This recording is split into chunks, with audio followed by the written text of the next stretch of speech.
welcome back to another vlog. Starting off here with some footage of our weekend where we checked out a new to us garden centre. This place was huge and there were so many other things besides just the usual plants and things, but do enjoy this footage of all the different flowers that they had.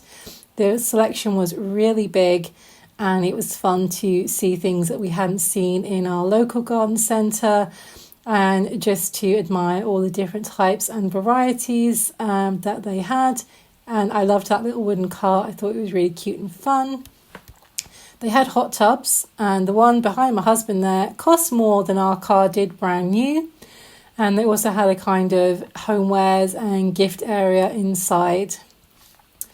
There was also a falconry centre, which you would not expect at a garden centre. We didn't go in, but we'd like to go back and check it out. There was also a aquarium type shop as well, and it was really fun to look at the little fish. The Cryptic Cabin was a kind of gaming shop, mostly Dungeons and Dragons and also Warhammer. And of course I had to check out this crystal shop called Mystical Stones. There was also an antique shop which also sold gemstones, which was super fun and I really enjoyed having a look. Welcome back. It is Tuesday and I am going to be getting stuck in to copy edits. If you've watched the last couple of vlogs, you'll know that I was waiting for feedback from beta readers before getting stuck into this next round. I now have enough to be getting on with, so I am happy to be getting stuck in and getting that one step closer to the Lunar Quartz Library being published and out in the world. My initial goal was the end of Q3. That's absolutely not going to happen. But that's fine. You know, this is still my first full-length novel. I'm still learning a lot of things about how long things like edits take. So I'm giving myself a bit more time, a bit more grace. So you're looking now more like October, November, but that is absolutely fine. In preparation for doing my edits, I have been reading more of this book, which is Self-Editing for Self-Publishers by Richard Bradburn. It's very handy because it takes you through both developmental edits and more copy line edits and gives you step-by-step instructions for what you need to be doing each time you're taking a separate editing pass. So essentially you're not just reading and thinking, what should I be doing? What order should I be doing it in? It's very clear and concise. So I'm just going to be following the kind of guide that is presented in there for what type of editing I'm doing and how is the best way to go about it, or else it's very easy to get very lost and thinking, what should I be doing at this point? Should I be looking at punctuation, grammar? Should I be looking at more of the overarching story? It can get a bit lost. It's very easy to get muddled. So that is absolutely essential for me to do this. Yesterday, which was Monday, I launched my newsletter. So if you are wanting to read the first chapter of the Lunar Quartz Library, you can go ahead and sign up for the newsletter. The link will be down in the description. And once you hand over your email address, you will receive the first chapter. I've had some really positive feedback so far, which is very exciting to actually receive feedback from people other than my beta readers, that they are excited and they definitely want to know what happens next. It took me a while to get my newsletter set up, mostly because I was waiting for feedback before obviously I put my first chapter out there into the world. But very exciting and looking forward to building my email list. I will not be sending out tons of emails, so don't worry, I'm not going to be there emailing you every week about things. I will only be sending updates when there's something to talk about. So let's get stuck in to copy edits.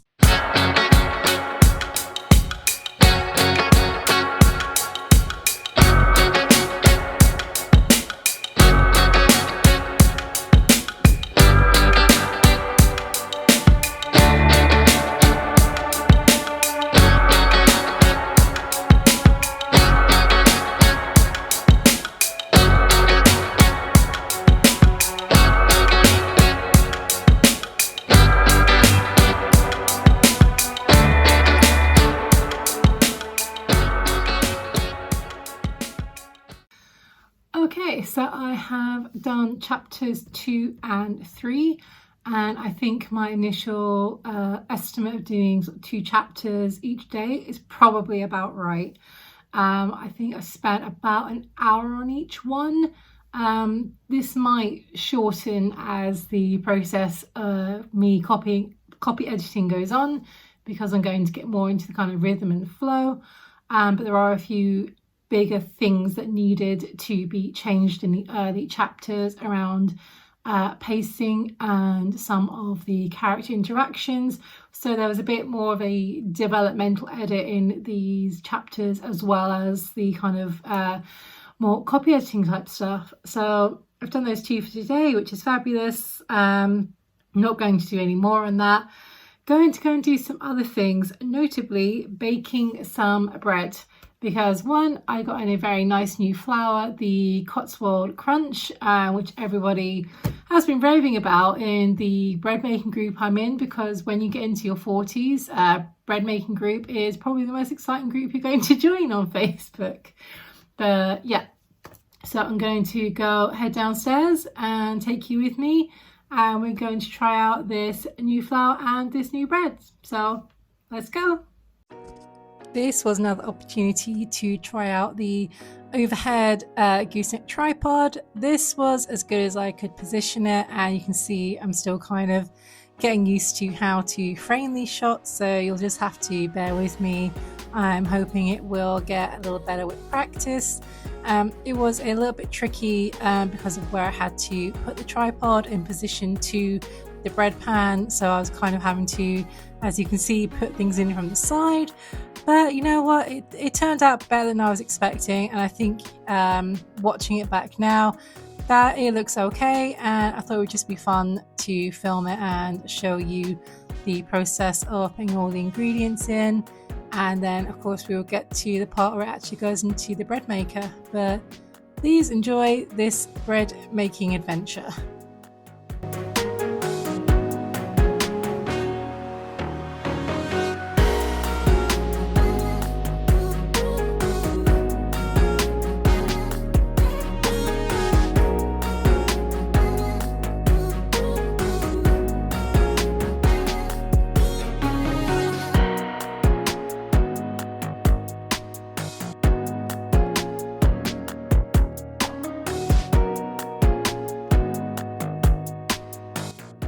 Fun fact, I absolutely forgot to film the bread once it was done baking.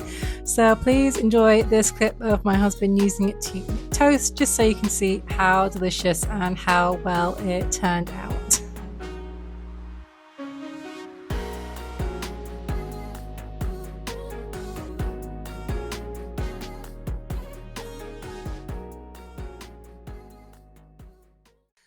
Welcome back. It is now Thursday, and once again it is time to dive into more copy editing. This time around I decided that I needed to reread the sections in here about copy editing, and I needed to read it in more detail, because when I was going through chapters 2 and 3, it wasn't all quite coming together. So go back to basics. This book has taught me more about grammar in about the 15-20 minutes that I read that section that I learned in my entire secondary education. I went to secondary school mid-90s to late 90s, and I don't know what they were thinking at the time, whoever was in charge of the national curriculum, specifically English language teaching.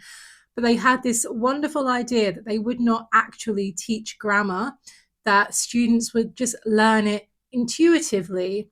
And to a point, this works. Obviously I know when to use a full stop. I broadly know when to use a comma, but so much of things in more detail, like clauses, conjunctions, it's a case of, I didn't know that's what it was called. In my mind, it was just a thing that existed. It didn't particularly have a name or anything like this. So I feel let down, slightly aggrieved by the mid to late 90s English language national curriculum. I am almost certain that is not the case anymore, because they realize that there is now a whole generation of millennials that know how to use some grammar, but they don't know why they should use it or how to use it all of the time, particularly if you are writing fiction or even non-fiction. You probably have enough knowledge in your day to day for writing emails or quick notes. But if you're someone that wants to write for a living, the standard of grammar education back then was poor. I'm just putting it out there. So I've read this and like, okay, I have a much better idea now. I have written some kind of examples of things in the notes app on my phone that I can refer to, because some of the examples that he gave for particular sentences, I knew I had sentences set up in very much the same way that have not been punctuated correctly. So a very handy resource if you don't feel that your grammar is up to scratch, for sure. Once I have done today's 2 chapters, I'm planning a trip to Home Bargains. I want to see if they have any of their kind of autumn or Halloween stuff.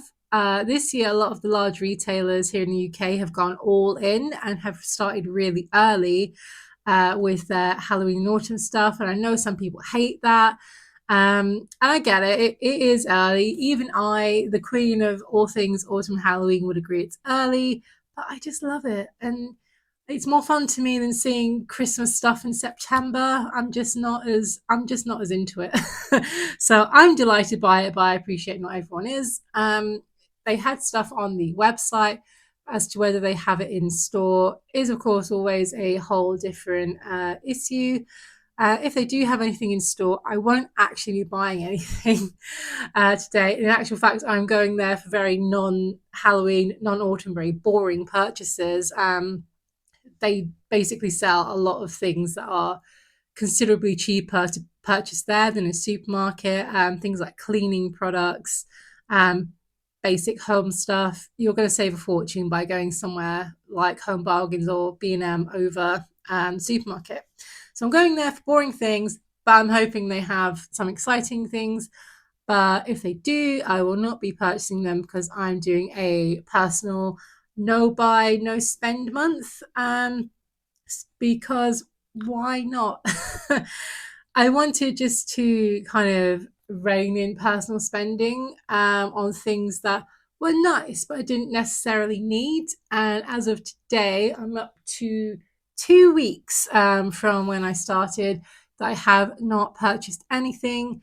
Obviously, this is personal spending. This does not include things like buying food, prescription medicine, anything that is absolutely essential. Obviously, has to be bought. We have to pay the bills and the mortgage or the rent because bad things happen when you don't do that. But things like just a nice book off Amazon, a nice trinket in the shop, these things I'm absolutely saying no to. And what I found is when I wanted something throughout this journey, I've just been making a little note in my notes on my phone.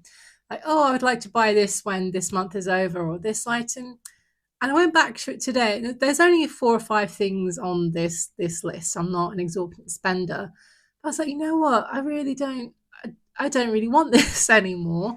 Or this thing has just lost its shiny appeal, as it were. And it really made me think that consumerism is a very real thing, and things that we want in that moment, when sometimes we get them home, the fun of it has gone. There is so much more excitement in the anticipation. Like when you see your Amazon parcel go out for delivery, it's fun, right? You can track it and everything.